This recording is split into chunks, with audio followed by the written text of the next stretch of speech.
We're talking about Adams. We're talking about Tiffany Michelle Adams, age 54, who is the alleged evil mother-in-law, her who plotted this, who seems to think that she's the political boss of the county. I got news for her. Political boss or no, she's going down because of her own actions. And it's seemingly straight back out to Lauren Conlon or anybody. Cheryl McCollum, you may know the answer to this. It seems as if earlier there were plans to take out a judge.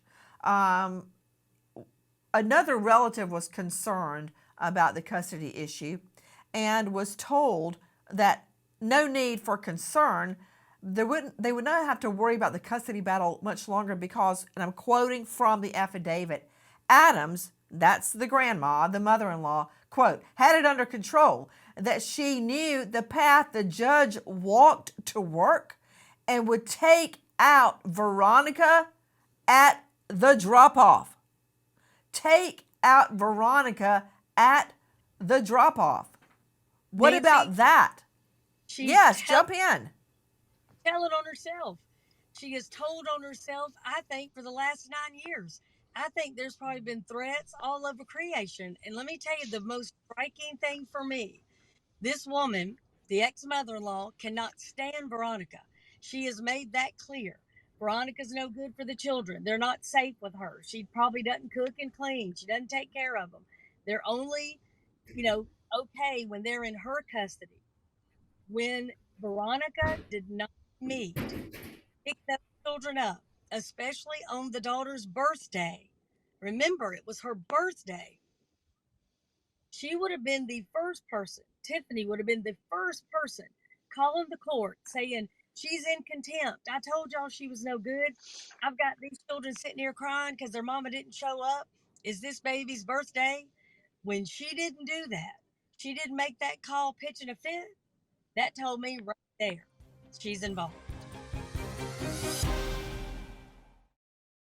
Is nobody worried about discussion of killing a judge pops up in the affidavit? Because I'm looking right at it, that we don't have to worry about custody anymore because Adams, that would be the mother-in-law, Tifany Adams, quote, knew the path the judge walked to work. I mean, Cheryl McCollum, am I the only one seeing that? Were they going to kill a judge too? It is telling you the lengths that she was going to go to, Nancy. Nothing was going to stop her from keeping those children away from Veronica. She was going to have every possible avenue stopped so that she could have these children. Nancy, she's supposedly so connected to the courts and to the police, but she has refused to go by any of the court's order. They've basically made her bulletproof. For years, she has stopped the mama from seeing them. For years, she has refused to do what the court tells her to do.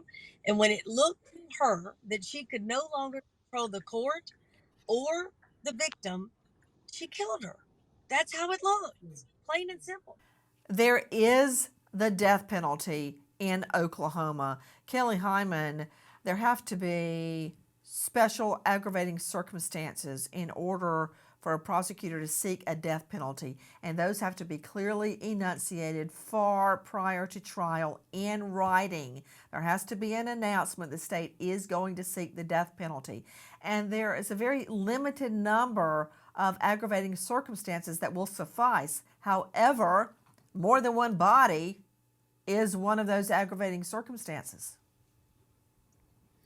Ultimately, that will be up to the state to make a determination on whether they believe that they can bring it based on the facts and evidence of the case. And but there is a lot of evidence that is coming out. And Nancy, to your point about the alleged about the judge, that is very, very disconcerting because judges are the ones that preside over the case and they're the ones that make determinations. And so the fact that there is allegations of harming a judge, which is very disconcerting and very upsetting. But ultimately, no one, no matter who you are, is above the law, and people need to be held accountable. And ultimately, that will be up to the jury of whether they're innocent or guilty in this case.